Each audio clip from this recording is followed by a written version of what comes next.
حضور فرماتے ہیں، رب فرماتا ہے سورۃ فاتحہ آدھی میری ہے آدھی میرے بندے کی ہے۔ جب اس نے کہا الحمدللہ رب العالمین الرحمن الرحیم مالک یوم الدین ایاک نعبد و ایاک نستعین، جب یہاں تک وہ لفظ کہتا ہے تو یہ حصہ میرا تھا۔ اس نے اپنے رب کی تعریف کی، اور جب کہا نا اس نے اہدنا الصراط المستقیم، اب بندے نے التجائیں شروع کر دی۔ اس نے کہا کہ مالک بھی تو ہے، رحمان بھی تو ہے، رحیم بھی تو ہے، عبادت بھی تیری کرتے ہیں تو مدد بھی تو تجھی سے مانگنی ہے۔ اب مہربانی فرمانا اہدنا الصراط المستقیم، ہمیں سیدھا راستہ دکھا دے، صراط الذین انعمت علیہم، ان لوگوں کا راستہ دکھانا جن پر تو نے انعام کیا ہے، غیر المغضوب علیہم ولا الضالین، ان کے راستے پہ نہ چلانا جن پر تیرا غضب۔ اللہ نے کسی آدمی کے پہلو میں دو دل نہیں بنائے، اور نہ تمہاری بیویوں کو جن کو تم ماں کہہ بیٹھتے ہو تمہاری ماں بنایا، اور نہ تمہارے لے پالکوں کو تمہارے بیٹے بنایا۔ یہ سب تمہارے منہ کی باتیں ہیں، اور اللہ تو سچی بات فرماتا ہے اور وہی سیدھا راستہ دکھاتا ہے۔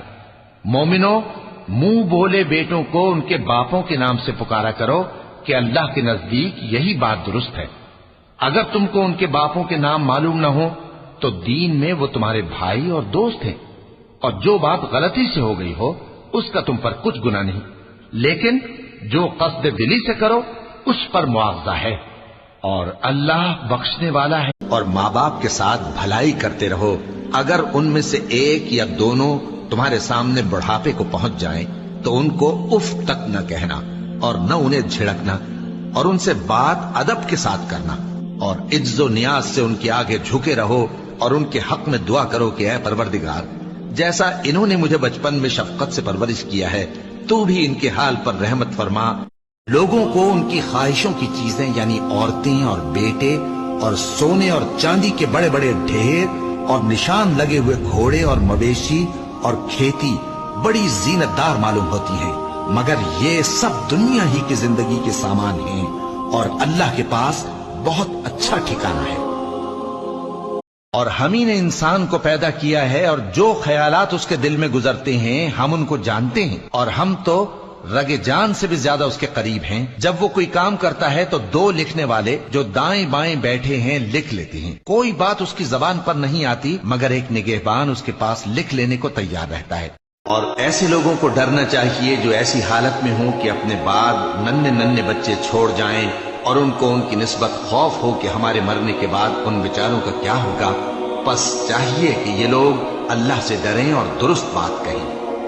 جو لوگ یتیموں کا مال ناجائز طور پر کھاتے ہیں وہ اپنے پیٹ میں آگ بھرتے ہیں اور ضرور دوزخ میں ڈالے جائیں۔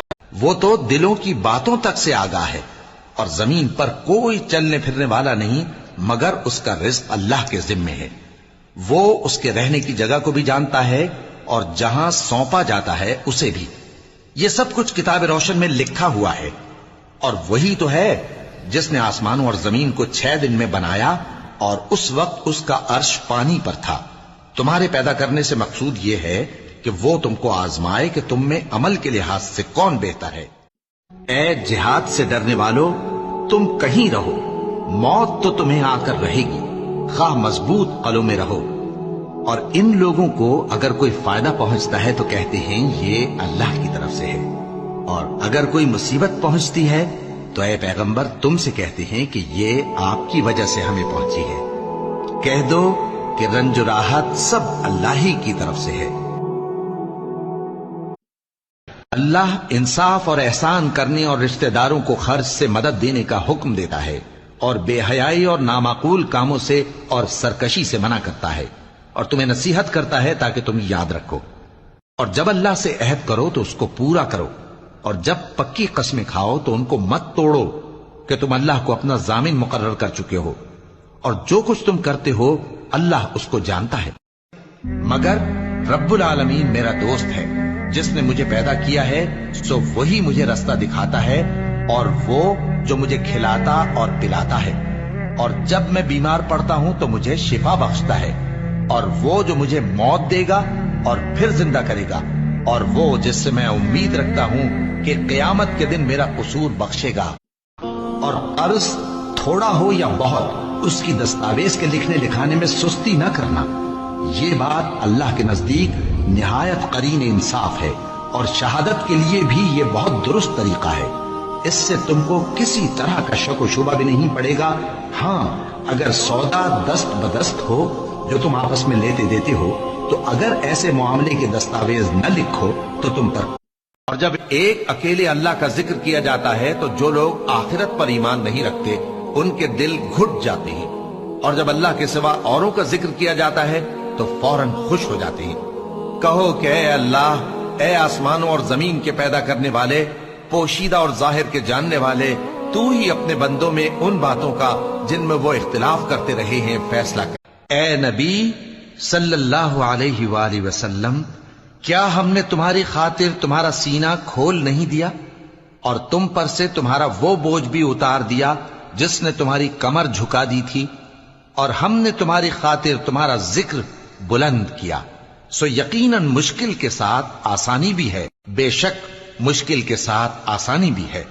سو جب تم فارغ ہوا کرو تو عبادت میں محنت کیا کرو اور اپنے پروردگار کی طرف متوجہ ہو جایا، اور اللہ ہی نے ہر چلنے پھرنے والے جاندار کو پانی سے پیدا کیا، تو ان میں سے بعض ایسے ہیں کہ پیٹ کے بل چلتے ہیں، اور بعض ایسے ہیں جو 2 پاؤں پر چلتے ہیں، اور بعض ایسے ہیں جو 4 پاؤں پر چلتے ہیں۔ اللہ جو چاہتا ہے پیدا کرتا ہے، بے شک اللہ ہر چیز پر قادر ہے۔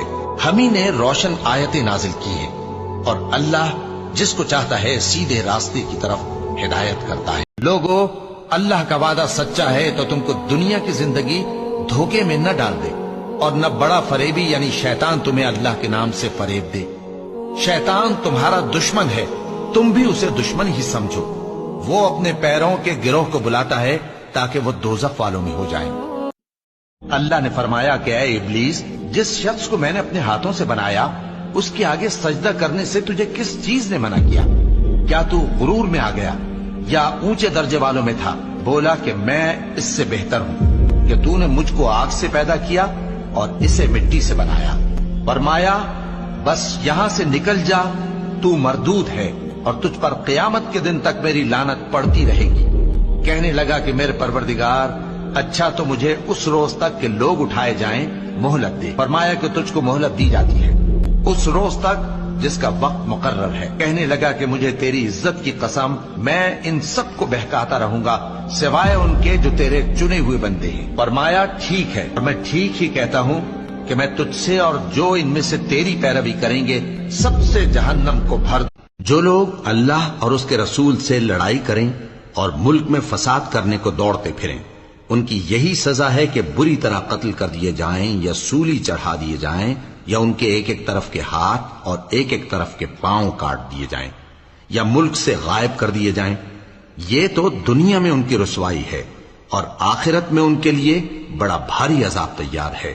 ہاں، جن لوگوں نے اس سے پیشتر کہ تمہارے قابو آ جائیں توبہ کر لی، تو جان رکھو کہ اللہ بخش۔ اللہ سے ڈرا کرو اور بات سیدھی کہا کرو، وہ تمہارے سب کام سنوار دے گا اور تمہارے گناہ بخش دے گا۔ اور جو شخص اللہ اور اس کے رسول صلی اللہ علیہ وآلہ وسلم کی فرمانبرداری کرے گا تو بے شک بڑی مراد پائے گا۔ محمد صلی اللہ علیہ وآلہ وسلم تمہارے مردوں میں سے کسی کے والد نہیں ہیں، لیکن اللہ کے پیغمبر اور نبیوں کی مہر یعنی سلسلہ نبوت کو ختم کر دینے والے ہیں، اور اللہ ہر چیز سے واقف ہے۔ اے اہل ایمان، اللہ کا بہت بہت ذکر کیا کرو اور صبح و شام اس کی پاکی بیان کرتے رہو، کہ وہ دن آ کر رہے گا جس دن وہ زلزلہ آئے گا، پھر اس کے پیچھے اور زلزلہ آئے گا۔ اس دن لوگوں کے دل خوف زدہ ہوں گے اور آنکھیں جھکی ہوئی۔ کافر کہتے ہیں کیا ہم الٹے پاؤں پھر لوٹیں گے؟ بھلا جب ہم کھوکھلی ہڈیاں ہو جائیں گے تو پھر زندہ کیے جائیں گے؟ کہتے ہیں کہ یہ لوٹنا تو سراسر نقصان کا لوٹنا ہوگا۔ تو بس وہ ایک ڈانٹ ہوگی، اس وقت وہ سب میدان حشر میں آ جمع ہوں گے۔ کیا اللہ اپنے بندے کو کافی نہیں؟ اور اے نبی، یہ تم کو ان لوگوں سے جو اللہ کے سوا ہیں یعنی غیر اللہ سے ڈراتے ہیں، اور جس کو اللہ گمراہ رہنے دے اسے کوئی ہدایت دینے والا نہیں، اور جس کو اللہ ہدایت دے اس کو کوئی گمراہ کرنے والا نہیں۔ کیا اللہ عزت والا بدلہ لینے والا نہیں ہے؟ اور اگر تم ان سے پوچھو کہ آسمانوں اور زمین کو کس نے پیدا کیا تو کہہ دیں گے کہ اللہ نے۔